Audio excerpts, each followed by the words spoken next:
নবী করিম সাল্লাল্লাহু আলাইহি সাল্লাম তিরমিজি বর্ণিত হাদিসে বলেছেন, মা মিন শাইইন ইউদাউ ফিল মিজানে আথকালু মিন হুসনিল খুলুক।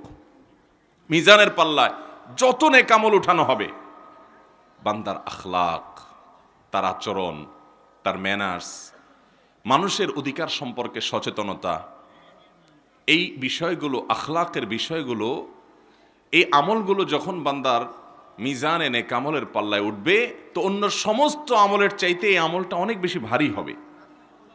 আমল পরিমাণ হবে কিন্তু মিজানের পাল্লাকে অনেক ভারী করে দিবে।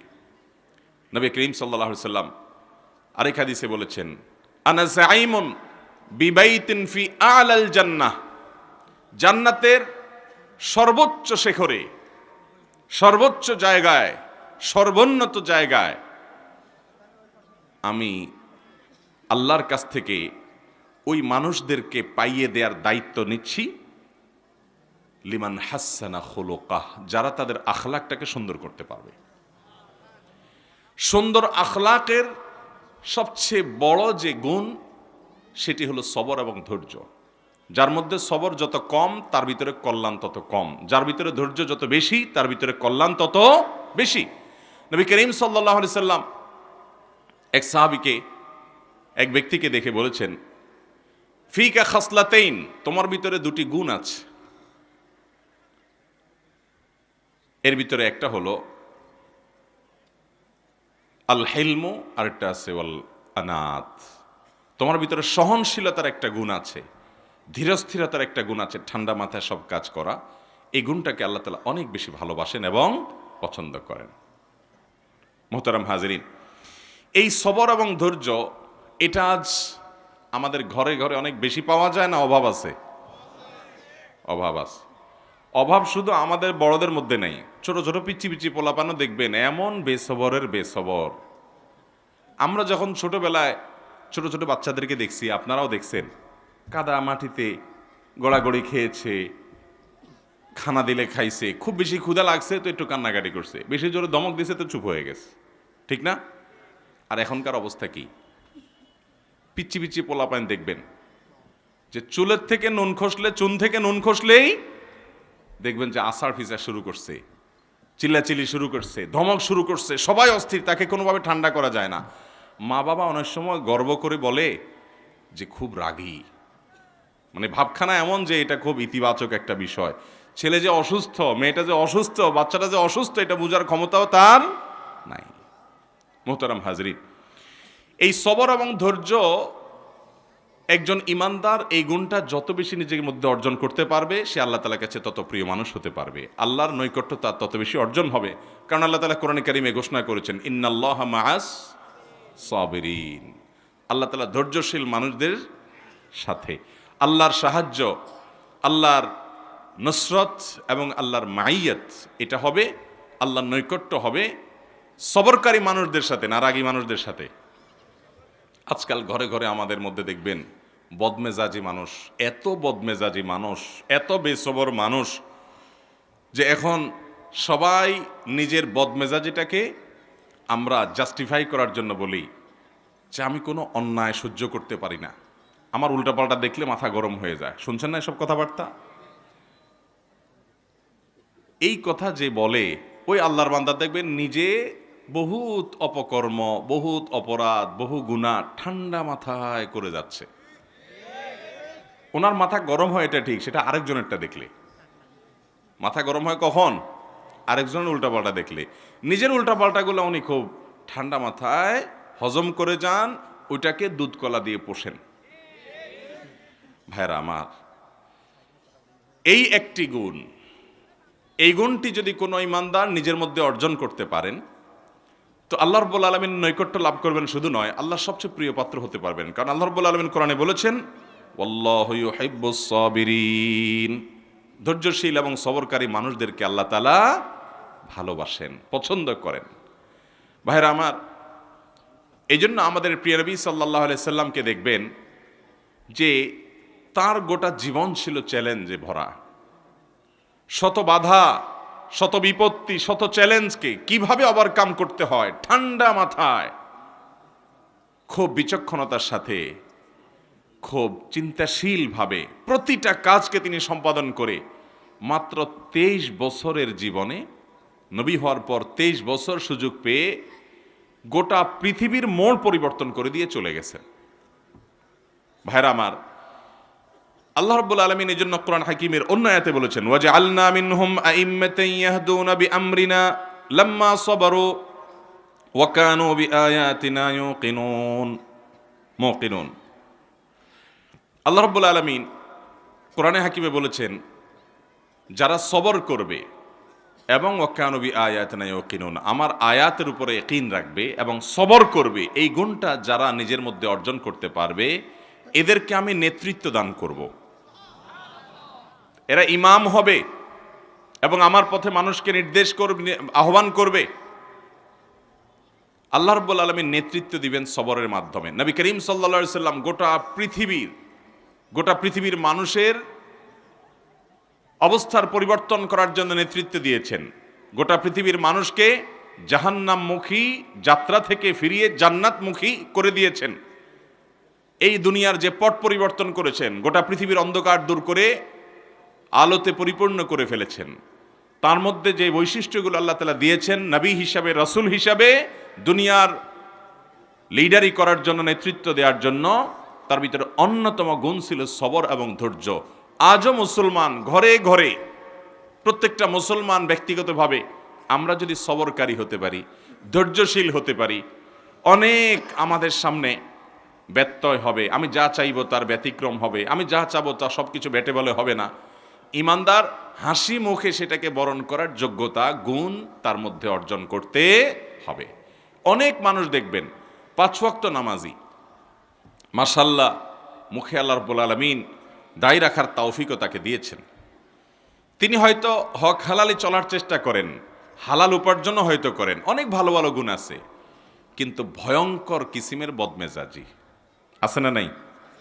এরকম বদমেজাজ মানুষ অনেক নেকামল করছেন, অথচ তার এই বদমেজাজের কারণে, তার এই বদরাগের কারণে, তার এই আচরণগত ত্রুটির কারণে তিনি আল্লাহ তাআলা থেকে অনেক দূরে আছেন, আল্লাহ তাআলা থেকে অনেক দূরে থাকছেন। আজও গোটা দুনিয়াতে মুসলমানরা আমরা যদি সবর চর্চা শুরু করি, তাহলে পট পরিবর্তন হতে দেখবেন দেরি হবে না।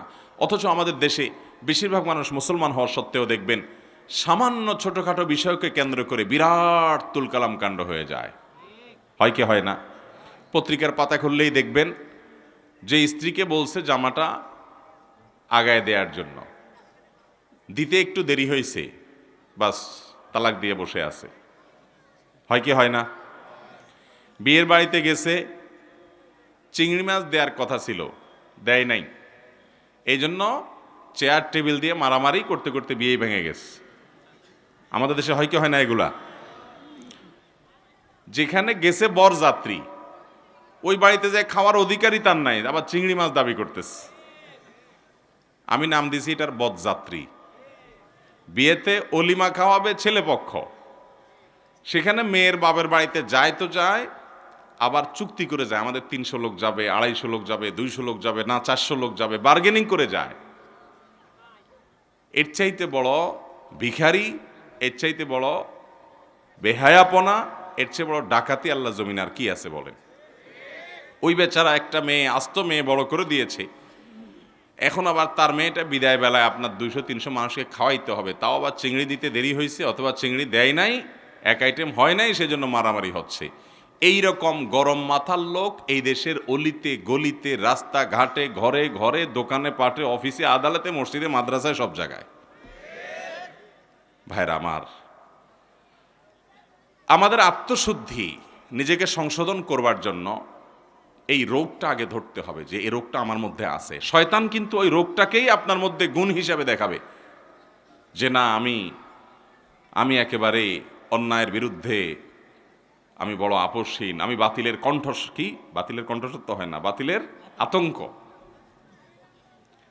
তো বাতিলের আতঙ্ক মানুষটা নিজেই যদি বাতিল হয়, তাহলে তার আতঙ্ক কে হবে? আল্লাহ তাআলা আমাদেরকে সবর এবং ধৈর্যশীল মানুষ হওয়ার, সবরকারী মানুষ হওয়ার তৌফিক দান করুন। মুহতারাম হাজরিন, আল্লাহ রাব্বুল আলামিন কোরআনে হাকিমে আরো বলেছেন, ইন্নামা ইউওয়াফাস সাবিরুনা আজরাহুম বিগাইরি হিসাব।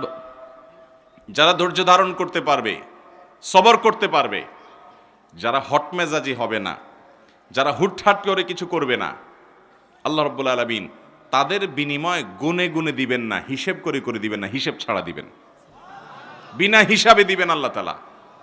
ভাইরা আমার, কিয়ামতের ময়দানে আল্লাহর কাছ থেকে হিসাব করে করে জান্নাত পাওয়া বড় কঠিন এবং জটিল কাজ। শুধু নামাজের হিসাব যদি দেওয়া হয়, সারা জিন্দেগির হাজার হাজার রাকাত নামাজের মধ্যে 2-4 রাকাতও টিকবে কিনা সন্দেহ। মনোযোগ নাই, দৃঢ়স্থিরতা নাই, শত ত্রুটি। এরকম প্রতিটা ইবাদত আল্লাহ তাআলা যদি পুঙ্খানুপুঙ্খরূপে হিসাব করেন, তাহলে হিসাব দিয়ে আল্লাহর কাছে জান্নাত পাওয়া এত সহজ না। তাহলে বিনা হিসাবে জান্নাতে যাওয়ার সবচেয়ে শর্টকাট পথ হলো নিজের বিরুদ্ধে নিজে সংগ্রাম করে, আত্মশাসন করে, নিজেকে নিজে নিয়ন্ত্রণ করে, আত্মনিয়ন্ত্রণ করে যেই কোনো মূল্যে সবরকারী হওয়ার চেষ্টা করতে হবে। চেষ্টা করব না ইনশাআল্লাহ? আল্লাহ তাআলা আমাদের সবাইকে সবরকারী হওয়ার তৌফিক দান করুন। ভাইরা আমার, আমাদের সকাল থেকে সন্ধ্যা পর্যন্ত কত বেসবরি হয়, এটা আমরা যদি হিসেব করি তাহলে দিন শেষে দেখবেন যে জায়গায় জায়গায় মানুষের সাথে বেসবরি করেছেন। বেসবরি তো মানুষের সাথে করে, পশুর সাথে, জীবজন্তুর সাথেও করে। এমনকি জীবজন্তু না, নিষ্প্রাণ কোনো জিনিসপত্র, তার সাথেও মানুষ বেসবরি করে, তার সাথেও মানুষ অধৈর্যশীলের কাজ এবং আচরণ করে। রাস্তা দিয়ে যাচ্ছেন, হঠাৎ করে ইঁটে ধাক্কা খেয়ে পায়ে একটু ব্যথা পাইছেন। এবার ইঁটের মা বাপ 14 গোষ্ঠী ধরে গালি দেয় না অনেকে? কিরে ভাই, ইঁটে বেচারার মা বাপ নাই তো, গালি দিলে তো তার গায়ে লাগবে না, অভিশাপ দিলে তো তার গায়ে লাগবে না। তিরমিজির এক হাদিসে আসছে, নবী করিম সাল্লাল্লাহু আলাইহি ওয়াসাল্লাম বলেছেন, যে ব্যক্তি অজাগায় অভিশাপ দেয়, যার মধ্যে অভিশাপ পড়ার উপযুক্ততাই নাই, ওই অভিশাপ ওই ব্যক্তির দিকে আবার ফিরে আস। দুনিয়াতে আমরা যা যেভাবে চাইবো, হুবহু সব কিছু আমার চাওয়া অনুযায়ী বেটে বলে হয়ে যাবে? হবে না। ইমানদার সে যখন এইভাবে আল্লাহ তাআলার ফয়সালা, আল্লাহ তাআলার তাকদীরকে চিন্তা করবে, তখন তার জন্য সবর করা সহজ হয়ে যাবে। যে আমি দুনিয়াতে যা যেভাবে চাবো, হুবহু সেই জিনিসটা সেভাবে হয়ে যাবে না, বরং আমার চাওয়ার বিপরীতে বহু কিছু হবে, এবং আমার চাওয়ার বিপরীত হওয়ার মধ্যে কল্যাণও থাকতে পারে। এই কথা চিন্তা করে ইমানদার আরো হেসে দিবে যে হায় রে, এত চেষ্টা করলাম, এত কিছু করলাম, কিন্তু হলো না। তাহলে বোঝা গেছে আল্লাহর ফয়সালা ছিল না হওয়ার, তাহলে আমি অযথাই তো এই পরিশ্রম এবং চেষ্টা করছি। তাহলে জেদ না করে, ক্ষোভ না করে, জেদ না ঝেড়ে, বরং আল্লাহর ফয়সালাটা জানতে পারার পর হাসি মুখে সেটাকে বরণ করার মানসিকতা থাকতে হবে। এর নাম হলো সবর এবং ধৈর্য। ভাইরা আমার, সবরকারী ব্যক্তি সম্পর্কে নবী করিম সাল্লাল্লাহু আলাইহি সাল্লাম বলেছেন, যে ব্যক্তি কোনো জায়গায় খুব রাগ ঝাড়ার ক্ষমতা আছে, অনেক রাগ ঝাড়ার ক্ষমতা আছে, এবং রাগ করার মতো ইস্যু তৈরিও হয়েছে, কিন্তু সে নিজেকে নিয়ন্ত্রণ করে রেখেছে, নিজেকে কন্ট্রোল করে রেখেছে, সে বেসবর হয় নাই, সবর করেছে। নবী করিম সাল্লাল্লাহু আলাইহি সাল্লাম বলেছেন, এই গুণের মানুষ যখন আল্লাহর সঙ্গে সাক্ষাৎ করবে, তাকে আল্লাহ রাব্বুল আলামিন জান্নাতের হুরে আইন থেকে যেটা খুশি সেটা নির্বাচন করার ইখতিয়ার শুধু তাকে দিবেন। অতএব সবর করার চেষ্টা করব তো ইনশাআল্লাহ। বেসবরি যখনই হবে, তখনই নিজের বিরুদ্ধে নিজের শাস্তি আরোপ করতে হবে যে আমার দ্বারা কেন বেসবরি হলো। কারোর সাথে বেসবরি করেছেন, তার কাছে মাপ চাইবেন। কোন জায়গায় বেসবরি করেছেন, তার প্রায়শ্চিত্ত নিজের উপর নিজে আরোপ করবেন, একটা কাফারা লাজিম করবেন। দেখবেন আপনার আখলাক সুন্দর হয়ে গেছে।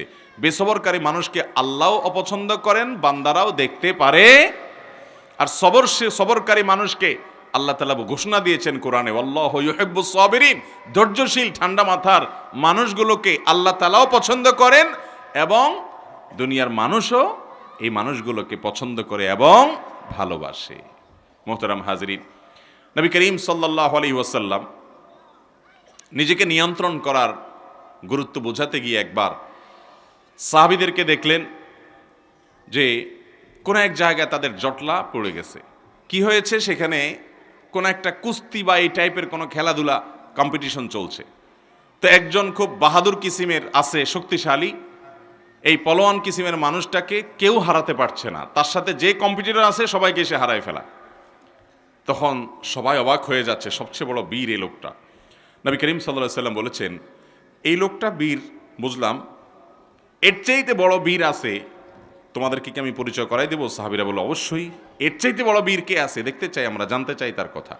তখন নবী করিম সাল্লাল্লাহু আলাইহি ওয়াসাল্লাম বলেছেন, প্রতিপক্ষকে কুপকাত করে ফেলা কুস্তিতে এটা আসল এবং বড় বীরত্ব নয়।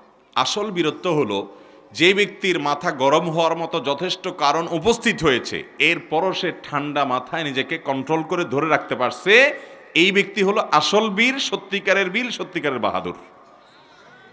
ভাইয়ের আমার, রাগ আসার পর মুখ দিয়া যা তা বলে ফেললেন, যা তা করে ফেললেন, এটা হলো অনেকটা ডায়রিয়ার রোগীর মতো। ডায়রিয়ার রোগী, এই বেচারার রোগটা যখন চরম পর্যায়ে পৌঁছায় যায়, তখন এতটাই ডাইরেক্ট হয়ে যায়, সে আর কন্ট্রোল করে আটকায় রাখতে পারে না। বিছানায় পড়ে যায়, রাস্তায় টয়লেটে যেতে যেতে মাঝপথে পড়ে যায়, কাপড় চোপড় নষ্ট হয়ে যায়, যেখানে সেখানে নষ্ট হয়ে যায়। যারা বদমেজাজি, মেজাজ কন্ট্রোল করতে পারেন না, যেখানে সেখানে যা তা বলে ফেলেন, পরে চিন্তা করেন, ওফো, এটা একটা কাজ হলো, এখানে তো করা উচিত হয় নাই। ওই ডায়রিয়ার রোগীর মতো চিন্তা করে, হ্যাঁ এখানে পড়ে গেল, এখানে তো ফালানো উচিত হয় নাই, কিন্তু সে ডাইরেক্ট হয়ে গেছে, নিজেও জানে না। ঠিক একইভাবে বদমেজাজি মানুষগুলো, বেসবর মানুষগুলো, ধৈর্যহীন মানুষগুলো ডায়রিয়ার রোগীর মতো ডাইরেক্ট হয়ে গেছে, সে নিজেকে কন্ট্রোল করতে পারে না। ঘটনা ঘটে দেওয়ার পরে এরপরে আফসুস করে, হারে এখানে এটা করা উচিত হয় নাই, বেশি হয়ে গেছে। এরকম হয় কি হয় না আমাদের? আল্লাহ তাআলা আমাদেরকে সবরকারী এবং ধৈর্যশীল মানুষ হওয়ার তৌফিক দান করুন। মোহতারাম হাজরিন, নবী করিম সাল্লাল্লাহু আলাইহি সাল্লাম বুখারী বর্ণনায় বলেছেন, লান ইউতা আতাউন খায়রান ওয়া আওসা মিনাস সবর।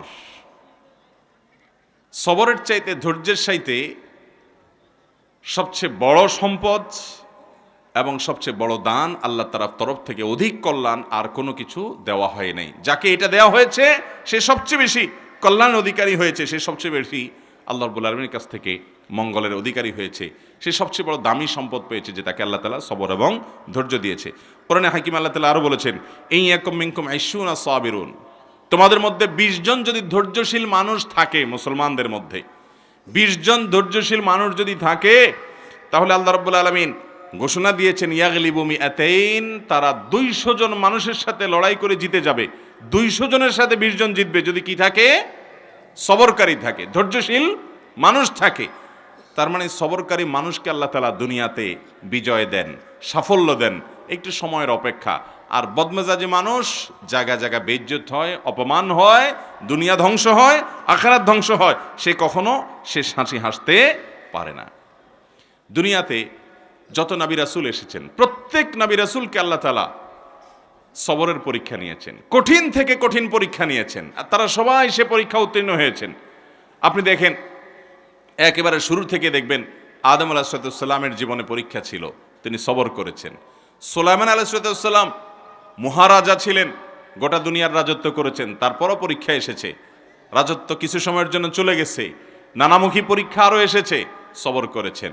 দাউদ আলাইহিস সালামের জীবনে পরীক্ষা এসেছে, সবর করেছেন। আইয়ুব আলাইহিস সালামের জীবনে মহা পরীক্ষা এসেছে, সবর করেছেন। ইউনূস আলাইহিস সালামের জীবনে পরীক্ষা এসেছে, তিনি সবর করেছেন। কঠিন সময় আল্লাহ তাআলার নবী মূসা আলাইহিস সালামের জীবনে এসেছে, তিনিও সবর করেছেন। মুহাম্মদ সাল্লাল্লাহু আলাইহি সাল্লামের পুরো জীবনই তো কঠিন আর কঠিনে ভরা, তিনিও সবর করেছেন। শুধু তিনি নন, তিনি ইরশাদ করেছেন, আসাদ্দুন নাসি বালাআন আল আম্বিয়া সুম্মাল আমসাল ফাল আমসাল। কিছু লোক আছে দেখবেন, যারা ধৈর্য ধারণ করতে পারে না, অস্থির হয়ে যায়, কিছুতেই হতাশ হয়ে পড়ে এবং যা তা বলে ফেলে, বদমেজাজি দেখায়। এই মানুষগুলো বলে, আমার কপালটাই খারাপ, যেদিকেই যায় সেদিকে বাধা। আছে না নাই এই কথা বললা লোক, যে যেদিকে যায় সেদিকে। ভাইরা আমার, নবী করিম সাল্লাল্লাহু আলাইহি সাল্লাম বলেছেন, আল্লাহর কাছে সবচেয়ে প্রিয় মানুষ কে? আল্লাহ কাকে সবচেয়ে বেশি পছন্দ করেন? ইন্নাল্লাহা ইযা আহাব্বা কওমান ইবতালাহুম, আল্লাহ যখন কোনো মানুষকে, কোনো সম্প্রদায়কে পছন্দ করেন, তখন তাদেরকে পরীক্ষায় ফেলেন, কঠিন কঠিন পরীক্ষা এবং বিপদ দেন।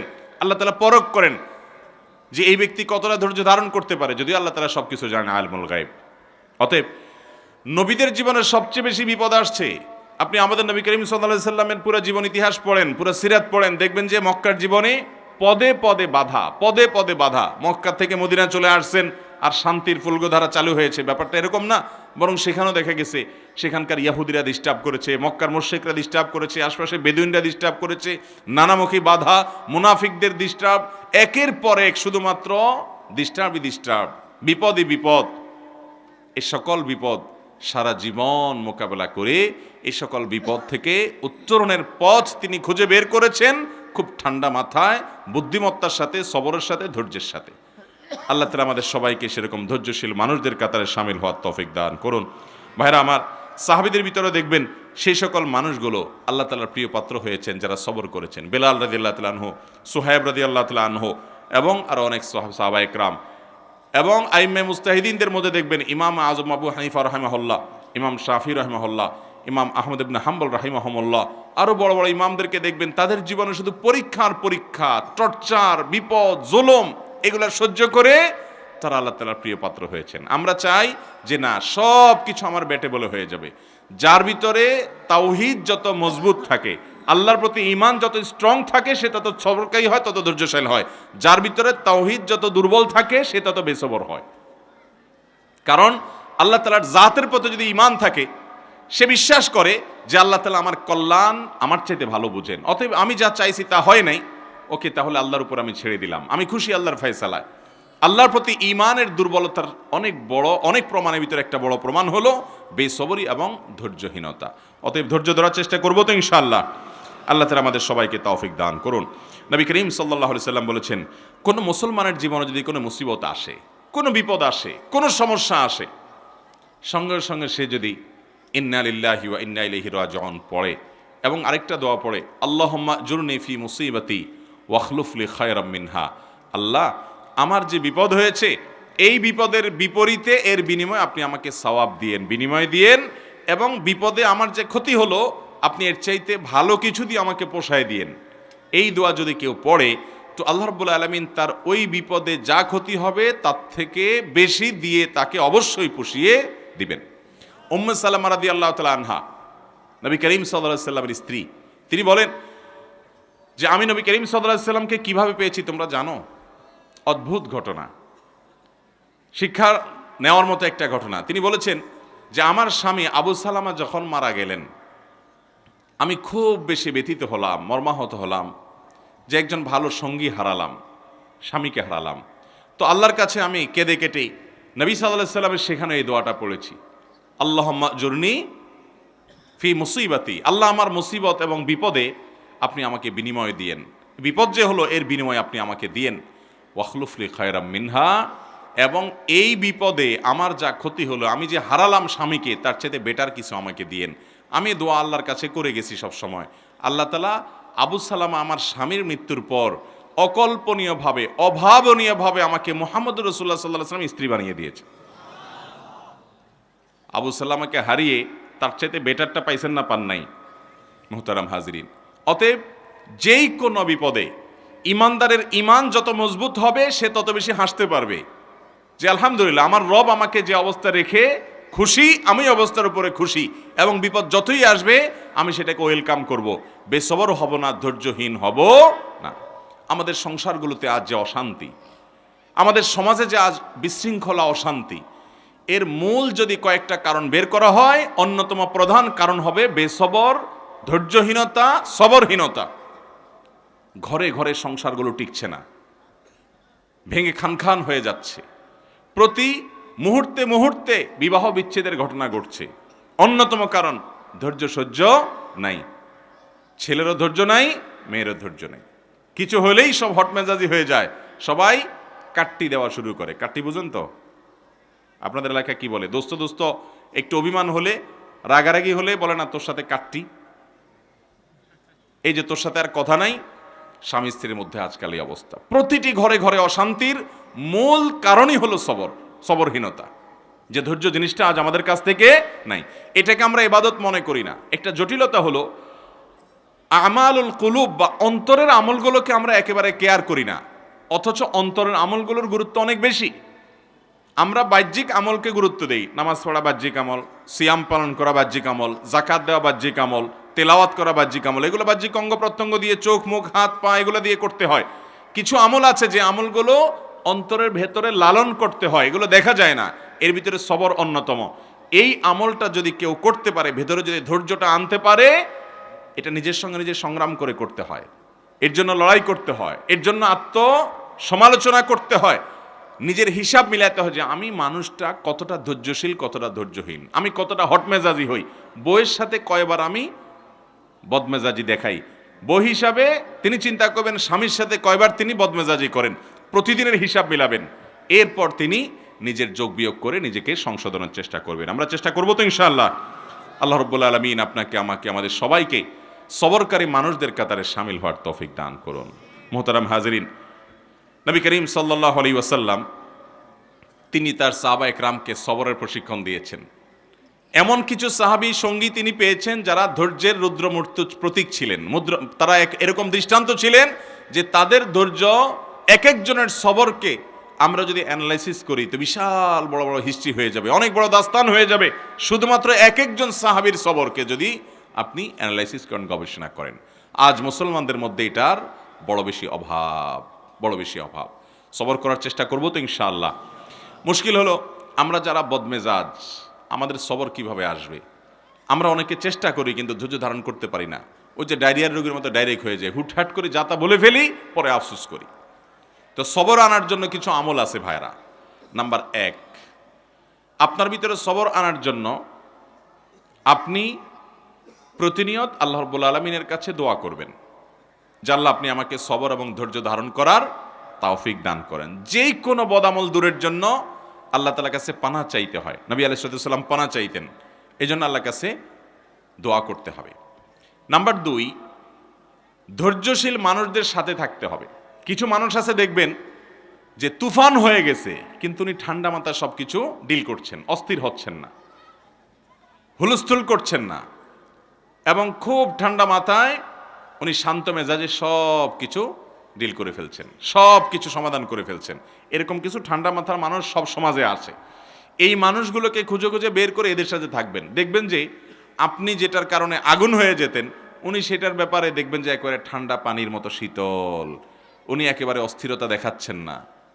এরকম মানুষগুলোর সোহবত এবং সান্নিধ্য আপনাকে সবরকারী হতে সহায়তা করবে। এটা সব দিকেই পাবেন, কিছু না কিছু মানুষ পাবেন যে তারা খুব বেশি সবর করতে পারে, তাদের মধ্যে আত্মনিয়ন্ত্রণ ক্ষমতা অনেক বেশি, তাদের সান্নিধ্যে যত বেশি থাকবেন তত বেশি আপনার মধ্যে এই সবর করার মানসিকতা আসবে ইনশাআল্লাহ। নাম্বার 3, যদি কখনো আপনার রাগ দেখানোর মতো পরিস্থিতি তৈরি হয়, আপনি নিজেকে বলবেন ঠিক আছে রাগ দেখাবা তুমি, কিন্তু এখন না, একটু পরে যদি কিছু সময় ক্ষেপণ করতে পারেন, এরপরে যদি রাগ করেনও সেই রাগটা হবে ব্যালেন্সের রাগ, সেটাতে বেসবরির কোনো কিছু থাকবে না, একেবারে সেটা দেখবেন যে ভারসাম্যর সাথে আপনি একেবারে রাগ করতে পারবেন, যে রাগে ক্ষতিকর কিছু হবে না। আর যদি যখন হট মেজাজ হলো না এখনই আমি এটা দেখে ছাড়বো, তাহলে শেষ, আপনি আর সামনে আগাইতে পারবেন না। যত বদমেজাজি মানুষ আছে এরা দেখবেন যে তৎক্ষণাৎ কিছু একটা করে ফেলতে চায়, যদি তারা সবর করে নিজেকে আটকায় রাখতে পারে যে ঠিক আছে করব, আর একটু পরে, একদিন পরে করেন, দেখবেন রাগ অটোমেটিক অর্ধেকে নেমে গেছে। কথা কি বুঝাতে পারছি? নাম্বার 4, সবর নিজের ভিতরে আনার জন্য বদমেজাজ এবং রাগ নিয়ন্ত্রণের যে আমলগুলো আছে সেগুলো করবেন। সেই আমলগুলো কি কি? নাম্বার 1, আউযু বিল্লাহি মিনাশ শাইতানির রাজিম, বেশি বেশি করে পাঠ করা। কোরআন কারীম আল্লাহ বলেছেন ইম্মা ইয়ানজাগান্নাকা মিনাশ শাইতানি নাজগুন ফাস্তাইয বিল্লাহি মিনাশ শাইতানির রাজিম। শয়তান যদি তোমাদেরকে খোঁচা দেয়, এই যে মানুষকে রাগায়, বদমেজাজ করে, আখিরাত ধ্বংস করে, দুনিয়া ধ্বংস করে, এজন্য শয়তান যদি তোমাকে খোঁচায় যদি বদমেজাজ বানায় বা ক্ষতিগ্রস্ত করতে চায়, তাহলে আউযু বিল্লাহি মিনাশ শাইতানির রাজিম বলবে, এটা আল্লাহর নির্দেশনা। এজন্য শয়তান থেকে পানাহ চাইতে হয় বদমেজাজ হলে, রাগ হলে।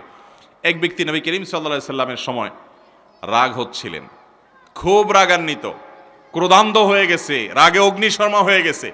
নবী সাল্লাল্লাহু আলাইহি সাল্লাম দূর থেকে দেখে বলছেন এই লোকটার মধ্যে যে প্রচন্ড রাগ দেখা যাচ্ছে, খুব বদমেজাজ হয়ে গেছে, ইন্নিল্লা আ'লামু কালিমাতান, আমি একটা বাক্য জানি, এই বাক্যটা যদি সে বলে তার রাগ কমে যাবে।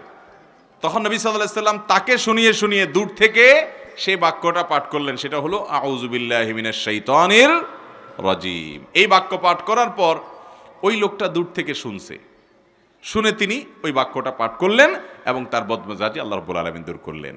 ভাইরা আমার, আমরা হলে তো যায়া বলতাম, এ ভাই তোমার মাথা এত গরম হয়ে গেছে, তোমাকে একটা দোয়া শিখাই দিই, এই দোয়াটা করলে সাথে সাথে তোমার মাথা ঠান্ডা হয়ে যাবে, তুমি আউযুবিল্লাহির সাথে যেন পাঠ করো। এটা তার কাছে যাই আর রাগের মুহূর্তে বললে দোয়া সে নেওয়া তো দূরের কথা, বরং বক্সিন একটা আপনার নাকের ভিতর মারার আশঙ্কা ছিল, কি থাকবে কি থাকবে না?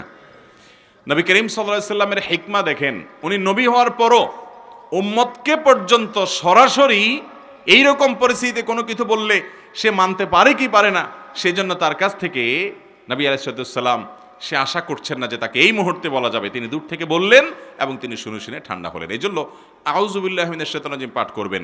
যাদের মধ্যে খুব রাগ বেশি আছে, ধরেন আপনার বউ, বাসার স্ত্রী অনেক রাগী, যতই বুঝান কোনো কাজ হয় না, তো যে খাবারগুলো সে খায়, যে পানীয়গুলো খায়, আউযু বিল্লাহি মিনাশ শাইতানির রাজিম 7 বার পড়ে ফু দিবেন।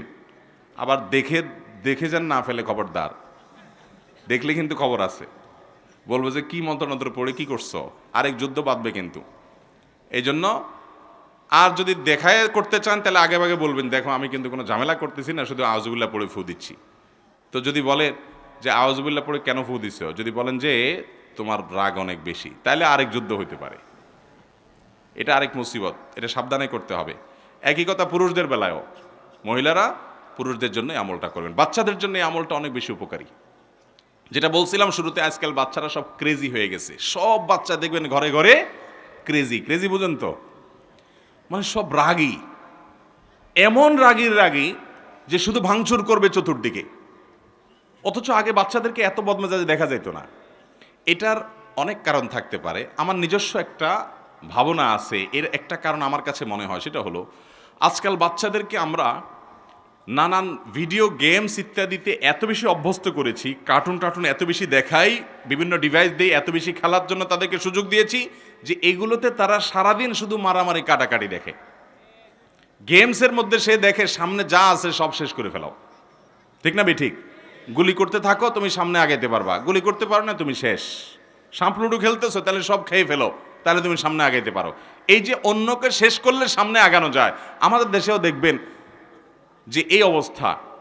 মানুষ বড় হওয়ার পরেও আরেকজনকে দমাইতে না পারলে, আরেকজনের ক্ষতি না করতে পারলে সে আগাইতে পারে না, কারণ ওই যে কালচারটা এভাবে বেড়ে উঠছে, বাচ্চা ওইভাবে দেখে দেখে বড় হয়েছে।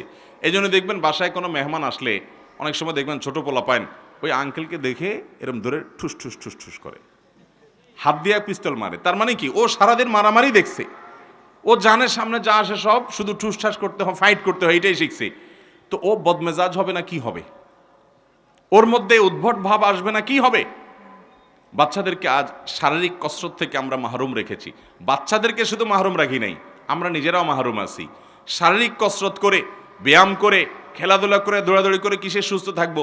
কোন দেশের কোন খেলোয়াড়রা কোথায় খেলে, আর ভূতের মতো রাত 2টা বাজে উঠে তাকায় থাকেন আপনি। সে খেলে গোল দেয়, আপনি এখানে লাফ দিয়ে ওঠেন। সে খেলে হেরে যায়, আপনি এখানে চোখের পানি ফেলেন। ভাই, পাগলামিরও তো একটা সীমা থাকা উচিত। আল্লাহ তাআলা আপনাকে সুস্থ শরীর দিছে, আপনি ব্যায়াম করেন, নিজে দৌড়াদৌড়ি করেন, নিজে খেলাধুলা করেন, নিজে কম্পিটিশন করেন, করে সুস্থ থাকেন। এখন সেটা না, বাচ্চার হাতে একটা ধরা দিয়েছেন যে তুইও ধ্বংস হ, চোখ নষ্ট কর, মাথা নষ্ট কর, ব্রেইন নষ্ট কর, ইমান নষ্ট কর, আমল নষ্ট কর, ক্রেজি হয়ে যা, বদমেজাজ হয়ে যা। আর আপনিও একটা বাক্স এটা সামনে নিয়ে বসছেন, সে গোল দিছে আর আপনি লাভ দিয়ে উঠতেছেন। ভাইয়ের আমার, মুসলমানের কর্মকাণ্ড এত উদ্ভট হবে না, এত অযৌক্তিক হবে না, এত হাস্যকর হবে না। নবী করিম সাল্লাল্লাহু আলাইহি ওয়াসাল্লাম তিনি দৌড়াদৌড়ির কম্পিটিশন করেছেন, সাহাবীদের সাথে করেছেন, নিজের স্ত্রীর সাথে করেছেন। তিনি সাহাবীদের শুটিং প্রতিযোগিতায় উৎসাহিত দিক করেছেন। শারীরিক ব্যায়াম হয়, এই ধরনের খেলাধুলাকে এলাও করেছেন, যেখানে জুয়া নাই, যেখানে সতর মুক্ত করা হয় না, যেখানে চোখের জেনা হয় না, যেখানে হারাম কিছু নাই, সেগুলোকে তিনি অনুমোদন করেছেন। আর মুসলমানের সন্তানরা রাতকে রাত নষ্ট করে, সময়, স্বাস্থ্য নষ্ট করে, শরীর নষ্ট করে, চোখের জেনা করে, অন্যের সতর উন্মুক্ত সতরের দিকে দৃষ্টিপাত করে গুনাহগার হয়। এবং মুমিন হিসাবে, ইমানদার হিসাবে কুফুরের প্রতি, আল্লাহর প্রতি, অবিশ্বাসী প্রতি যে অপছন্দ করা তার ইমানের দাবি ছিল, ওয়ালা এবং বারার দাবি ছিল, সেটা তার অন্তর থেকে ধুয়ে মুছে পরিষ্কার করে একাকার হয়ে তার সবচেয়ে বড় আদর্শ, আর সবচেয়ে বড় কাফেররা, যারা সমকামিতাকে প্রমোট করে, যারা সমকামিতাকে বৈধতা দেয়, যারা অসংখ্য অন্যায় অনাচারকে বৈধতা দেয়, অনেক মুসলমানের প্রতি জুলুমকে যারা বৈধতা দেয়, তারাই আপনার হিরো, তারাই আপনার স্টার এবং তারকা। আল্লাহ রাব্বুল আলামিন আমাদের বিবেকগুলোকে যেন জাগ্রত হয় সেই তৌফিক দান করেন। ভাইরা আমার, তো বলছিলাম বাচ্চারা ক্রেজি হয়ে যাচ্ছে, আমরা ক্রেজি হয়ে যাচ্ছি, গোটা সমাজে চতুর্দিকে দেখবেন অধৈর্যের চর্চা, ঘরে ঘরে জনে জনে, জায়গা জায়গা, সর্বত্র। ভালো মুসলমান হওয়ার জন্য, নেককার মুসলমান হওয়ার জন্য শত শত নফল আমল, শত শত জিকির আজকার, শত শত তাসবিহ চাইতে অনেক গুণ বেশি উত্তম হবে আপনার সারা দিন রাত 24 ঘন্টার ভিতরে 2-4টা জায়গায় বদমেজাজ দেখানোর, রাগ করার ইস্যু তৈরি হয়েছে, কিন্তু নিজেকে নিয়ন্ত্রণ করে যেখানে যতটুকু না হলে নয় সেখানে ততটুকু ব্যবহার করতে পেরেছেন। নিজেকে এই নিয়ন্ত্রণ করতে পারলে আপনি আল্লাহ তাআলার কাছে ওই শত সহস্রবার তাসবিহ করার চাইতে অধিক সওয়াব পাবেন ইনশাআল্লাহ। চেষ্টা করব না ইনশাআল্লাহ। ভাইরা আমার, এই সবর বা ধৈর্য 3 প্রকার। একটা হলো আস-সবরু আলা তাআত, ভালো কাজ করতে ধৈর্য লাগে কি লাগে না? শীতকালে ফজরের সময়, কনকনে শীতের মধ্যে, ঠান্ডার মধ্যে উঠে উজু করে ফজর নামাজ পড়তে যাইতে ধৈর্য লাগে না? মনে চায় না, কষ্ট হয়, তারপরও নিজের সঙ্গে নিজে লড়াই করে, সংগ্রাম করে কাজটা করতে হয়। এটা যারা করতে পারে এরাই হলো সত্যিকারের বীর, এরাই হলো সত্যিকারের মেরুদণ্ডওয়ালা মানুষ, সত্যিকারের সাহসী মানুষ, যে তাদের প্রবৃত্তির গোলামি তারা করে না, যে নফস যা বলে তা করে। সে নিজের কল্যাণের পথে মন না চাইলেও সে এগিয়ে যায়। সবর, ভালো কাজ করতে সবর লাগে। আর দ্বিতীয় ধৈর্য হলো আস-সবরু আনিল মাসিয়া, পাপের কাজ, অপরাধের কাজ, এগুলো থেকে বাঁচার জন্য সবর লাগে। আপনার চোখের এরিয়াতে অনলাইনে, অফলাইনে, ফেসবুকে, বাহিরে বিভিন্নভাবে সুন্দরী নারী চলে আসছে, অশ্লীল কোনো দৃশ্য চলে আসছে, আপনার ভেতর থেকে প্রবৃত্তি বলছে দেখে নে, তাড়াতাড়ি দেখে নে, মিস হয়ে যাবে, চলে যাবে, তাড়াতাড়ি দেখ, মন থেকে আপনাকে উস্কে দেয়। আপনি তখন যদি নিজেকে আটকে রাখতে পারেন, নিয়ন্ত্রণ করতে পারেন, সবার মানেই হলো হাবসুন নফস, নিজেকে নিয়ন্ত্রণ করা, যে না আমি দেখবো না, আমার আল্লাহ নিষেধ করেছেন, হারাম, এটা যদি করতে পারেন তাহলে সেক্ষেত্রে এটা হলো গুনাহ থেকে সবর করা। এটা করতে পারলে, একটা জয়ীফ হাদিস দ্বারা প্রমাণিত, একটা জয়ীফ হাদিসে বর্ণিত হয়েছে, যদি এরকম বদনজরের গুনাহ কেউ করার সুযোগ তৈরি হয় আর সে যদি নিজেকে নিয়ন্ত্রণ করতে পারে, তাহলে আল্লাহ রাব্বুল আলামিন তাকে ঈমানের স্বাদ তৎক্ষণাৎ অনুভব করার তৌফিক দান করেন। আপনি খেয়াল করেন, কোনো সুন্দরী নারী বা অশ্লীল কোনো দৃশ্য যেটা দেখা আপনার জন্য হারাম, যেটা আপনার মনকে অস্থির করে দিবে, যেটা আপনার মনের জেনার দিকে নিয়ে যাবে, যেটা আপনাকে অন্যান্য জেনার দিকে নিয়ে যাবে, সেটা দেখা আল্লাহ তাআলা হারাম করেছেন। ওই জিনিসটা যদি আপনি দেখেন, দেখলে সাথে সাথে একটু নগদ স্বাদ পাবেন, মজা পাবেন, ঠিক আছে, কিন্তু পরক্ষণে অস্থির হয়ে যাবেন। এটা হলো অনেকটা চুলকানির মতো, চুলকাইতে অনেক মজা পাবেন কিন্তু চুলকানির পরে জ্বলবে, ঠিক না ঠিক? দেখার পর যখন চোখের আড়াল হয়ে যাবে, এরপর আপনি অস্থির হয়ে যাবেন, হায় হায় কই গেল, কারণ তো দাঁড়ায় থাকবে না আপনার জন্য। আর যদি আপনি না দেখেন, কষ্ট করে নিজেকে নিয়ন্ত্রণ করেন, সবর করতে পারেন যে আমি দেখব না, তাহলে এর ফলশ্রুতিতে কিছুক্ষণ পরেই, প্রথমে একটু কষ্ট হবে, কিছুক্ষণ পরে আপনার ভিতরে এক ধরনের স্বাদ, এক ধরনের তৃপ্তি অনুভব হবে যে আমি আল্লাহ তাআলার আদেশ রক্ষা করতে পেরেছি, আমি নিজেকে নিয়ন্ত্রণ করতে পেরেছি, আমার মেরুদণ্ড আছে, আমি ডায়রিয়ার রোগী না, ডাইরেক্ট হয়ে যাই নাই, নিজেকে কন্ট্রোল করতে পারছি।